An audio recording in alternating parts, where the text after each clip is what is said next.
the story of Ethan, who spent 6 days in prison in an underground bunker in Alabama. He was the captive of a person called the Mean Man by his neighbors. As David Muir first reported in 2013, it was a case where the police knew who did it and where the boy was. The question was, how could they get Ethan out alive?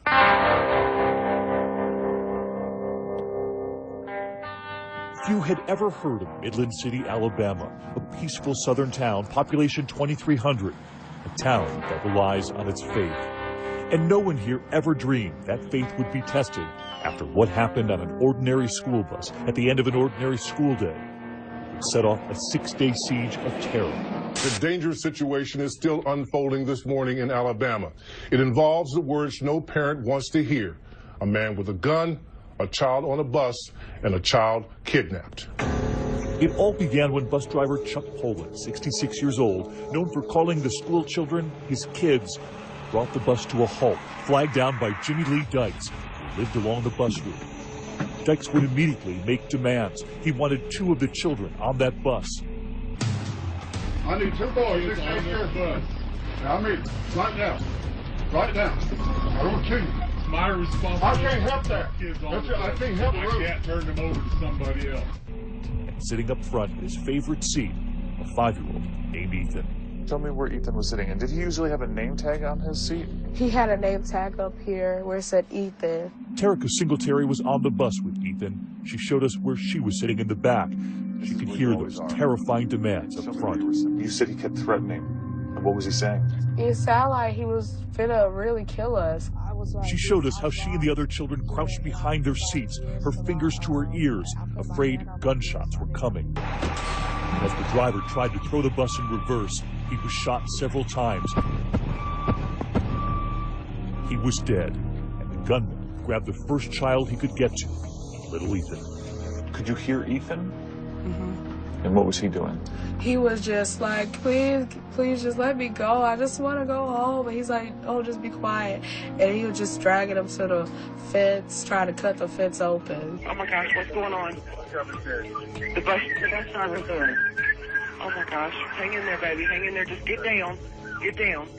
Just had a bus driver shot, possibly deceased. Suspect has removed the child from the bus. The children watched as Dykes pulled Ethan away. They knew they had to get themselves off that bus, back through that front door, walking past the bus driver, Mr. Poland, who was slumped in his seat. And by then, Ethan was gone. The shooter, Jimmy Lee Dykes, had taken him onto his property and down through a hatch into a bunker he'd made himself. 2020 obtaining this video from the neighbor across the street, the first moments after police arrived.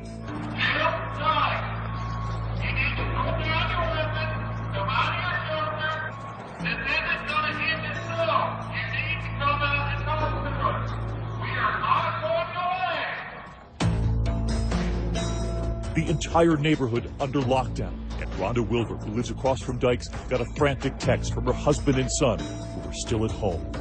The text said, Mean Man finally did it. He shot the bus driver. So people who lived all around here call him Mean Man. Yes. We're hearing bus driver dead, 1 kid hostage. Right. And by then, Ethan was down in the bunker. The Mean Man, as they all called him, Jimmy Lee Dykes, was a man neighbors had grown to fear. A decorated Navy veteran, he'd grown suspicious of the government. He was known for his rants, and he was always carrying a gun. He usually had by him at least a rifle and a shovel. You thought for years he was a ticking time bomb. Yes. I don't think that there's a single person on the road that he didn't threaten to kill at one point or another. He threatened to kill you? Yes. He threatened to kill us all, yes. Now, he was underground, in that primitive bunker, just 6 by 8 feet, with Ethan, who we would all soon learn is autistic. Not only was his mother terrified for his safety, she was terrified how he might react, held underground by a stranger. You believe he had planned to take a child into that bunker? Yes, 100%. He had a very specific plan. He was very methodical, very detailed, and through our communications with the negotiators, he was very proud of his plan. That plan was just now playing out. The only way into that bunker, a trap door at the top. SWAT teams and negotiators began the careful task of trying to get Ethan out. The only way to communicate at first, through a ventilation pipe into the bunker. It was encouraging that the dialogue remained open. We were allowing him to vent towards us instead of towards Ethan. And perhaps most importantly in this situation, we were able to gather valuable tactical intelligence. At this time, we have no reason to believe that the child has been harmed. Pray. Pray. They could hear Dykes. They could hear Ethan, too. He's crying. Could you hear Ethan upset? You could hear him upset. And for Ethan's mother, anguish. She could not hold her Ethan, the boy who loved to be hugged. How do you tell a mother that it's going to be okay when her boy is in that bunker? Put my arm around her and just sat there with her. And I probably didn't say 10 words for a long time. And then as we began to talk and to share, she asked me this question. She said, "Pastor, what have I done wrong?" Ethan's older brother, Cameron, never leaving their mother's side. One of the hardest things for your family was not being able to hug him, because Ethan loves to be hugged, right? That's correct. And it was very hard not to be able to physically touch him and hug him and, you know, really be there for him. The shooter. Negotiators could also hear something else, a TV on in the bunker. They knew there was another way to reach Dykes. Part of our strategy from a negotiation standpoint was really try to reinforce that point with Mr. Dykes, that he was responsible for Ethan's safety, and going as far working to craft a media message thanking him. The country was watching when you came out and you said, "Thank you for taking care of our child." I want to thank him for taking care of our child. You were talking to him? Yes. I was talking directly to him. So you knew exactly what you were doing in saying that? Yes. You were trying to keep him calm? Yes. We always say we can't control the subject's behavior or attitude, but we can control our own and project that calm demeanor. They were also trying to keep Ethan calm, convincing Dykes to allow them to drop in his medicine, his coloring books, a toy car, a toy dinosaur, even Cheez-Its crackers. And how would they get those items in? Not through the pipe, but through the hatch at the top of the bunker. They were told to leave them there and ordered to get away. And he would reach out and grab the stuff. And they would listen for Ethan's reaction to the toys. Those were the only moments of joy. Yeah. But the clock was running, and the hours had turned into days. Just beyond that line of trees, a 5-year-old boy named Ethan is spending his third terrifying day in captivity. The team frantically looking for more ways to watch Dykes, convincing him to allow a cell phone in. There was overhead surveillance, and somehow they had sneaked a camera into the bunker too. The FBI won't say how they got it in or how much they could actually see. You could hear what was going on in the bunker. I can just tell you we had a really good idea of what was going on inside the bunker. And because they knew what was unfolding in that bunker, it allowed the team to send text messages to Ethan's mother, his family, and those messages were enough to keep them going. And we did know when, at times, he was asleep. And that was normally around 9 o'clock at night. So they would at least be able to tell you he's gone to bed for the night? Yes. We'd normally get a text or something that he had fallen asleep. Was that at least some comfort? That was actually a lot of comfort, where I could actually go lay my head down. Dykes was demanding a reporter and a camera be sent in so that he could send out a message. His intent was to have a female reporter down there with him and that she would hold his hand. Well, in fact, he got his final message out to the world and then committed suicide in her presence. That was never going to happen. We're not in the business of endangering more lives. They were at work at a makeshift bunker, practicing not far from the real bunker where Ethan was being held. You know that if you rush anything, you do anything the wrong way, his life is in danger. As the days wore on, nearly a week now in that bunker, Dykes was deteriorating, suddenly so fast they feared he would spiral out of control. You're scared. You know damn well I'm smarter than most of you people. You know damn well I have the knowledge, I have the experience, I have the ability, and I have the balls to show just how corrupt this damn system is. How close do you think his mother was to losing Ethan?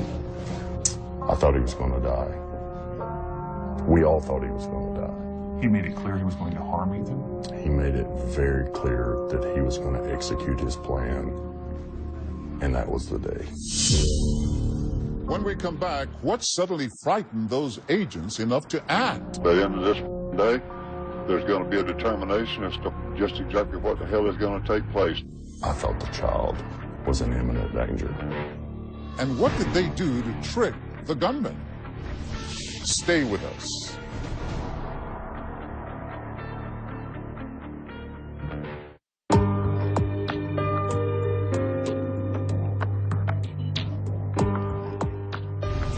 When Ethan's mother put him on the school bus that winter morning, she had no reason to think she wouldn't see him later that day. Then the unimaginable happened. A local man, Jimmy Lee Dykes, had gotten on the bus, shot the driver, and taken Ethan to an underground bunker. Authorities knew where he was, but the bunker seemed impossible to break into without putting Ethan in danger. Once again, David Muir.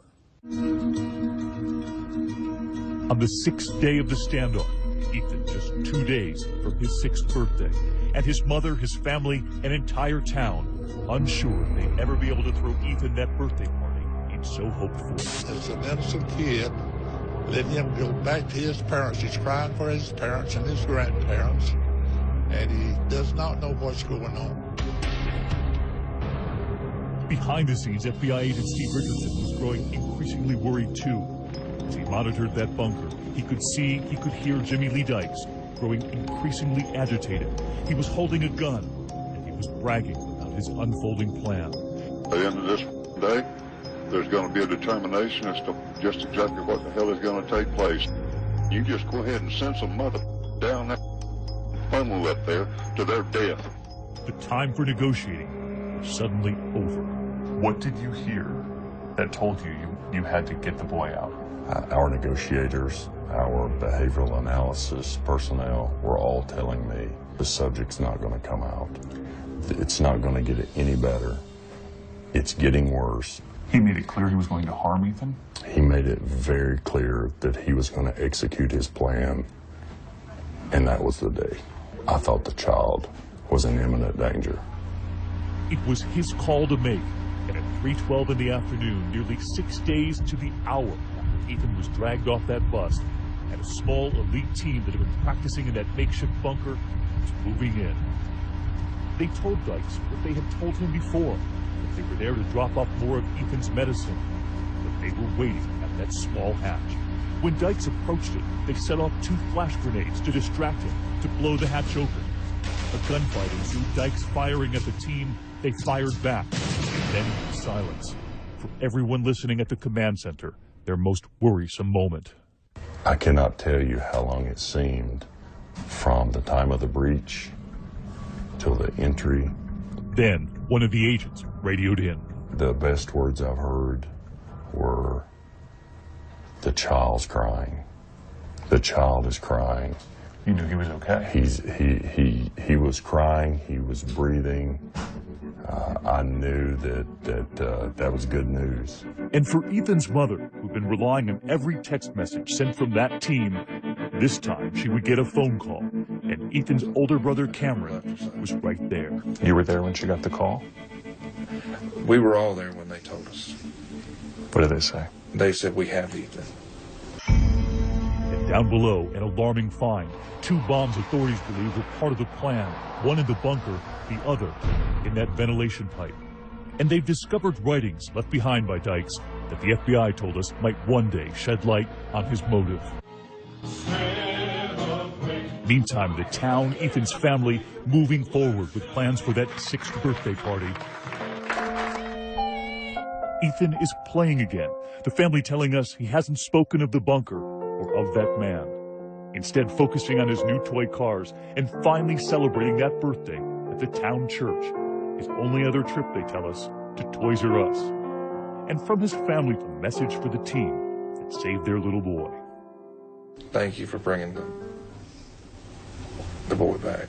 I mean, my brother, he is he's something else. He's a bundle of joy. And I would tell him thank you every day I could, because they gave us him back. And there is someone else Ethan's family would like to thank, the bus driver, Chuck Poland, who gave his own life to protect the other children on that bus. The town pastor and his wife, their own grandchildren on the bus. The kids on that school bus, they loved their bus driver. I loved him, and I didn't even know him. And it turns out that that bus driver was not only kind to the school children, he'd been kind even to Jimmy Lee Dykes. The FBI telling us tonight that the bus driver and his wife in recent months had befriended the loner, known to everyone else in the town as Mean Man. They were worried that he was alone. As a matter of fact, the bus driver may have been one of the only friends that the subject had. And he entered the bus, demanded children, and shot his friend to death. A town remembering Mr. Poland, and a town still praying for little Ethan, praying that those smiles have returned for good.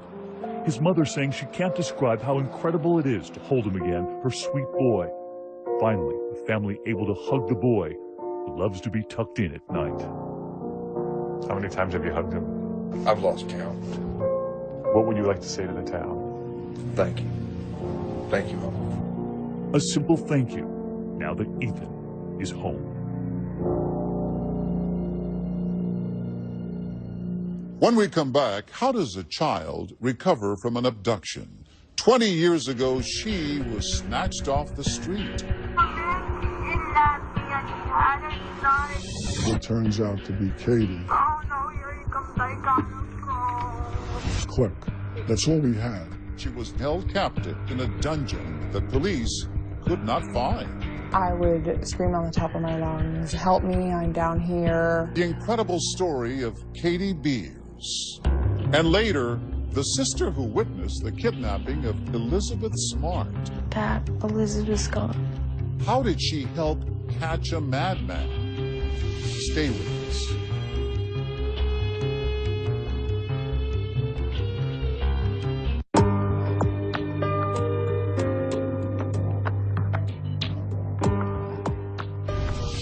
How does a child survive the ordeal of kidnapping and assault? How can a child get through it psychologically? And what happens when she grows up? As Paula Ferris first reported in 2013, Katie Beers has some of those answers. Not only did she survive, she managed to manipulate her captor and win her freedom. Before there was Ethan, there was Katie Beers, a poster child synonymous with kidnapping and captivity. 20 years ago, she was saved, and only now telling her story. By all appearances, she's living a normal life. Close family, 2 beautiful children, but the road here has been a torture journey. Is it difficult for you to talk about? Talking about the specifics of the abuse is where it gets difficult. Good evening. Katie Beers is missing, 9 years old. Katie Beers became national news back in December 1992, just 2 days before her 10th birthday. Katie was living with her godmother, Linda Ingalleri, at the time. I won't be able to sleep. I can't get her off my mind. On that day, a family friend named John Esposito, known in the Long Island neighborhood as Big John, picked her up from her house and took her to buy a birthday present. So I figured, let's go to Toys R Us. I'll buy you a birthday present. According to Big John, he bought Katie a video game, then took her to this arcade. When she went to buy tokens, he claimed she simply vanished. She was walking towards the machine. Worry turns to panic.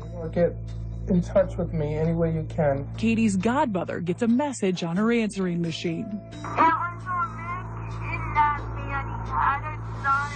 It turns out to be Katie, and she's sobbing.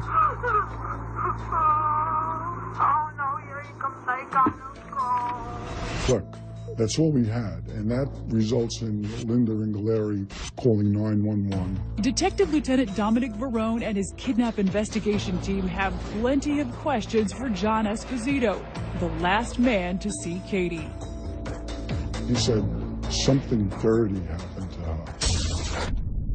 That telltale remark instantly transforms Big John from a sobbing friend into the prime suspect. Turns out Big John has a big rap sheet. Years earlier, he pled guilty to grabbing a 7-year-old boy from a shopping mall. The cops raid his home, but instead of finding Katie, they discover a messy bachelor pad. Police set up a temporary command post on the property. But he was very nervous about it and insisted that we remove our equipment and our detectors. That seemed suspicious. Oh, it did, but we had no choice but to oblige. But all the while, Katie was close, very close. In fact, just a few feet below where the cops were standing. No wonder they couldn't locate her. Just like Jimmy Lee Dykes, Esposito had built an elaborate dungeon for his prey, ingeniously concealed. First, there was a bookshelf in Big John's office that had to be unscrewed and rolled out, revealing a closet. He picked me up and he threw me into the closet that was in his office. The closet had a wall of bare nails in it, and my back hit it. It felt like I was bleeding from puncture wounds. I was crying hysterically. Under the carpet and under the linoleum, a 250-pound concrete trap door. And deep in that darkness below, the custom bunker Big John had built for Katie. He told me to go ahead and go down, and I told him no, that I didn't want to, so then he threw me down. And it was dark. It was very dark. There was no light. Yes. On her hands and knees, Katie crawled into this cold, musty compartment. Virtually the only light from this television perched above her makeshift soundproof coffin. There were times that I thought that I could hear people upstairs. I would scream on the top of my lungs, "Help me, I'm down here." And nobody heard. No. I'm not gonna hurt you, Susie. It's a scene right out of the movie Lovely Bones. A child is snapped by a neighbor hidden in an underground dungeon just like Katie. But Katie says she was uniquely prepared for this ordeal. Why? Because unbeknownst to the police and social services, Katie had already been living a hellish life of abuse at the hands of her godmother's husband, Sal. I was sexually abused, physically abused, emotionally abused, verbally abused. How were you able to fall through the cracks? A lot of people kept to themselves. They really didn't report abuse. What about your teachers? Did your teachers ever notice that things were not right at home? They should have noticed something, because I was only in school maybe 1 or 2 days a week, if that often. As twisted as it sounds, Katie believes it was her horrific home life which prepared her the hard way to survive John Esposito's dungeon. I was so used to abuse that it didn't really have that much of an effect on me. How did you survive the ordeal? I did have to remove myself from the situation that I was in. I had to think happy thoughts. You didn't sleep at all? Not very much, no. Why?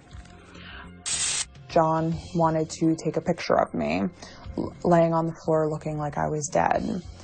And he wanted to then send it to the cops so that if they were looking for me, You wonder if you saw this young girl around? that they would stop. And when I refused to do it, he said, okay, we'll get it done another time. For now, all the family can do is wait and worry. In the tomb, Katie watched TV reports about herself and was determined to stay alive. Chained around the neck, she began manipulating her captor, forcing him to confront the future. When I asked him how I would go to school, he told me that he would teach me what I needed to know. When I asked him how I would work, he would tell me that he had enough money for the two of us. When I asked him about getting married and having kids, he told me that when I was 18, he would marry me and have children with me. So in some sick, demented way, he saw a future with you? Yes. Do you think that you saved yourself? I do. I definitely think that by trying to manipulate him into thinking about the future and things like that. I think that got him a little scared and worried about what the future was going to hold. Katie's strategy works. Katie, how are you feeling? After 17 days of intense round-the-clock surveillance, Esposito cracks and turns himself in, leading Lieutenant Verone down to the Chamber of Horrors, just steps from where the police had been searching for her.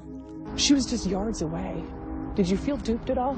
Yeah, we did somewhat, but when everyone saw how she was secreted and the efforts that he took, they understood it. Verone was afraid of what he might find. You'd expect to find a child after spending 17 days in an underground chamber, trembling, scared, cowering, withdrawn, and instead we find this upbeat young girl talking about things like her pet dog. Esposito pled guilty to kidnapping, and Katie was placed in a new home with loving foster parents. Step by halting step, she started to piece together the childhood she never had. Against the odds, Katie attained something resembling normalcy. She went to high school, joined the cheerleading squad, and went on to college. The dungeon 2 decades behind her, Katie has written her story in this book, Buried Memories. My life is exactly what I had always wanted. 2 parents who love me, and a husband and 2 kids, and a wonderful family. I'm tearing up. For Katie, the kidnapping of little Ethan in Alabama brings back childhood memories she wants to forget. Hopefully he's able to recover in such a way as I did, by being able to remember what I needed to, and then burying it when I didn't need those memories. In 2013, Katie Beer's captor, John Esposito, passed away in prison due to natural causes. In a statement, Katie said, "I'm saddened at the loss of a life, but at the same time, I'm happy that John Esposito will never be granted parole or have the opportunity to hurt anyone ever again." Katie is working on a book about how to heal and speaking to groups around the country about her experience, encouraging others to break their silence and tell their stories. When we come back, another child taken, seen through the eyes of the sister who watched it unfold. Dad, Elizabeth's gone. I told them you're not going to find her. She's gone. The story of Elizabeth Smart when we return.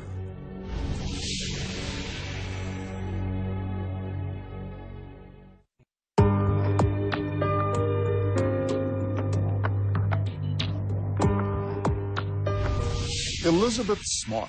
You probably remember how the nation stopped and watched when the beautiful 14-year-old Utah girl vanished and then miraculously was found. But what you might not have heard is the story of someone else at the heart of that terror, her little sister, Mary Catherine, then 9 years old. She was the only person who saw what happened, and as Diane Sawyer first reported in 2005, it would be her awakened memory that helped break open the case and bring home the sister she loved. Elizabeth Smart, now age 17, an ordinary high school senior who talks about school and shopping and meets you with a slow, sweet smile. Nearby, her now 13-year-old sister, Mary Catherine, who shares something shy and sweetly old-fashioned. Her favorite movie star? I like Doris Day. You like Doris Day? Yeah. How do you know Doris Day? My mom. Mary Catherine is the baby girl in the family, mimicking the rowdy older brother who loves to tease her. He's always like, "Hello, little sister." 2 sisters with a secret buried inside them, a memory of that terrifying night that shattered their sheltered world. And underneath her smile, the little girl recoils from the people with all that prurient fascination about her pain, even her teachers. They asked me, like, "Were you scared that night? Do you have any more sisters?" Why does that hurt so much? I think it's just worthless for them to come up and ask me because, you know, they know what it's like. They know it was scary. Even if they haven't had it happen to them, they know it'd be scary.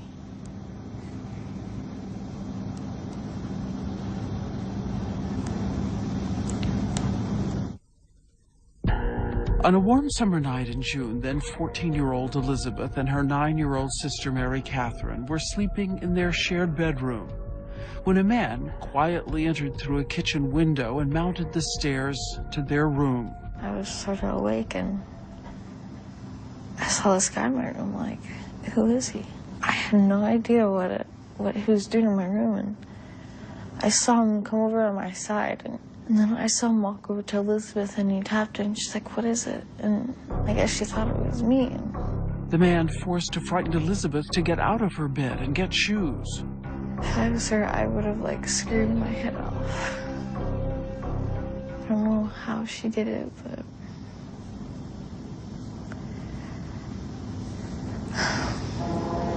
Mary Catherine says she thought she saw a gun. I thought it was a gun, but it was a knife.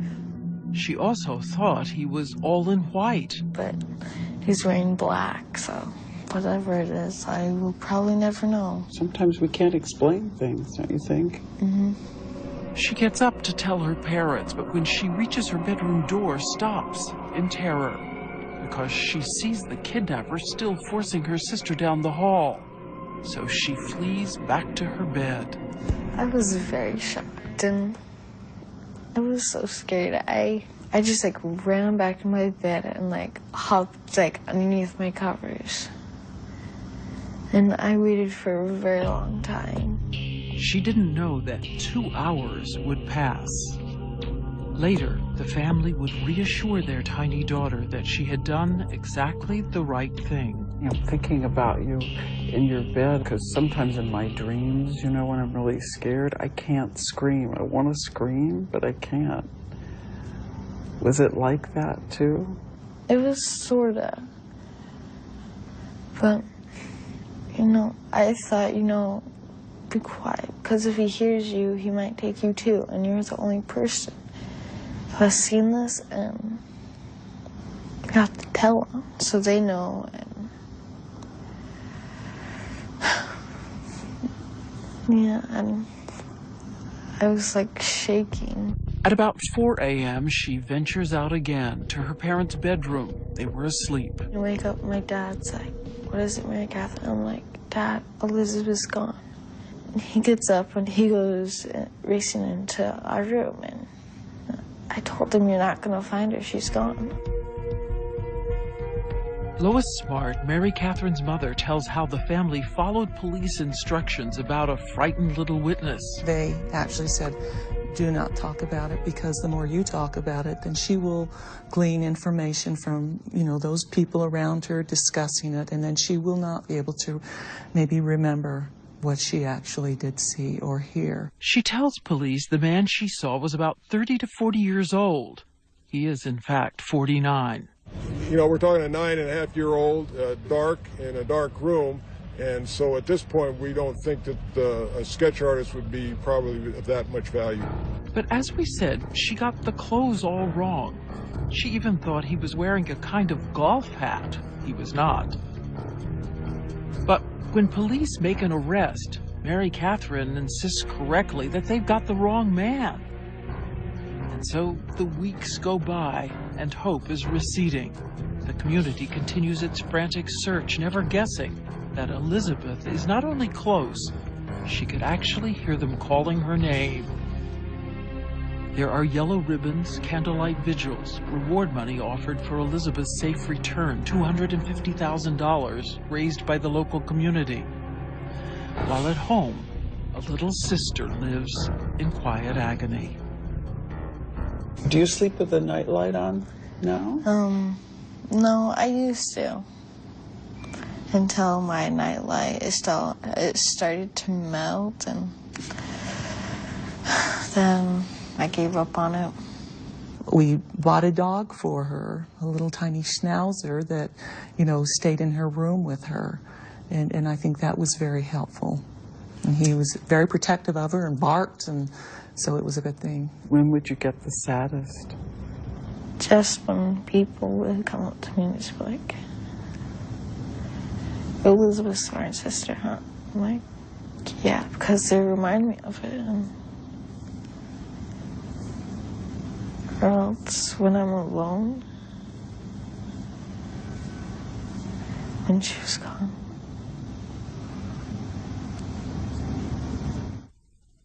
When we return, Mary Catherine suddenly remembers something important. The name Emmanuel came into my head. So when you first heard that she was saying this name, it was a shock.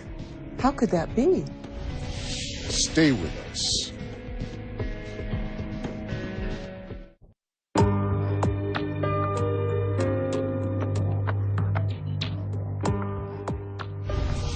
Ever since her older sister Elizabeth was abducted, Mary Catherine Smart had been trying to remember something that could help find her. But up until now, she hadn't been able to. Once again, Diane Sawyer.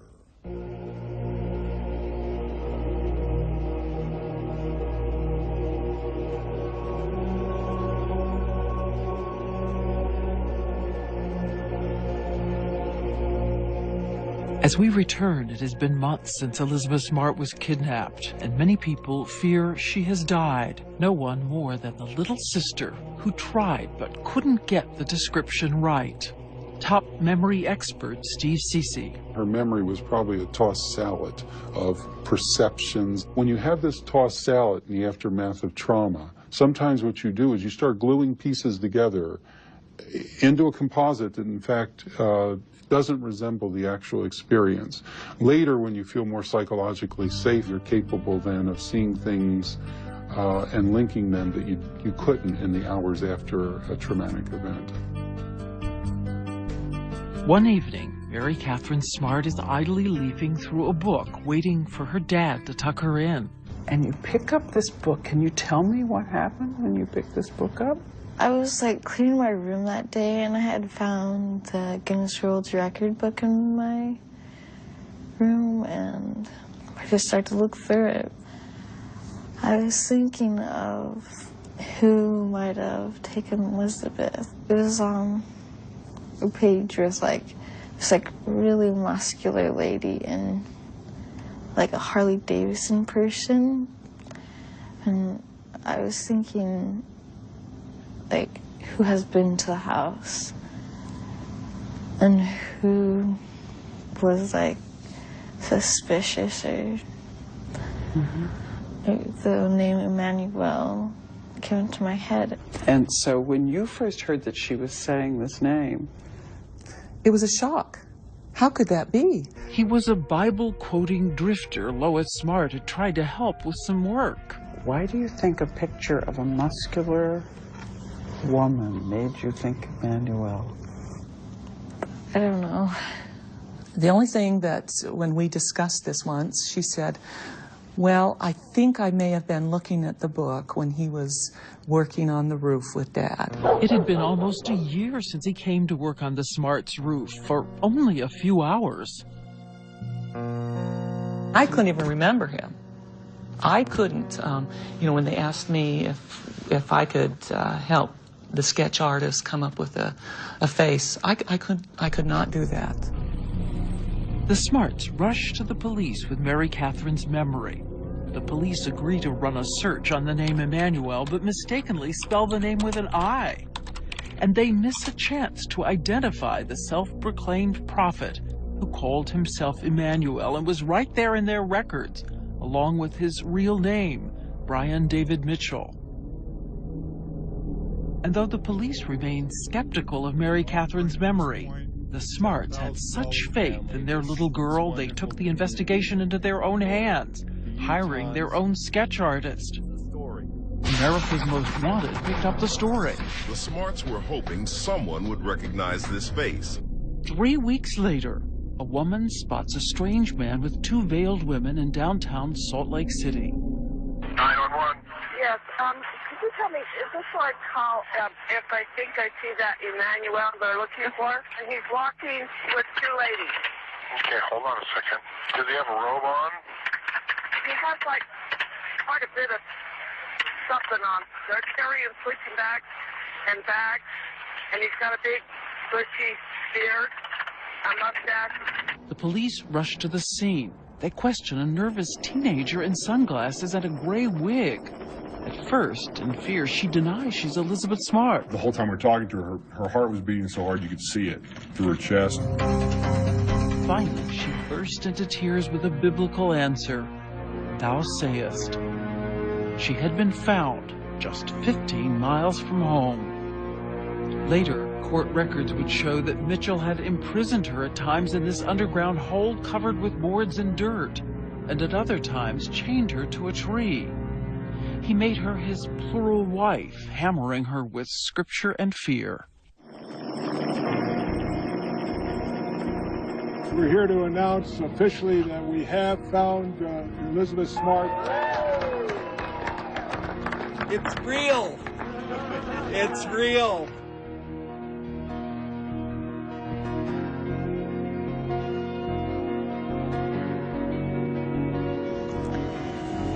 It's pretty exciting. Did she look like the Elizabeth you remembered? She was taller.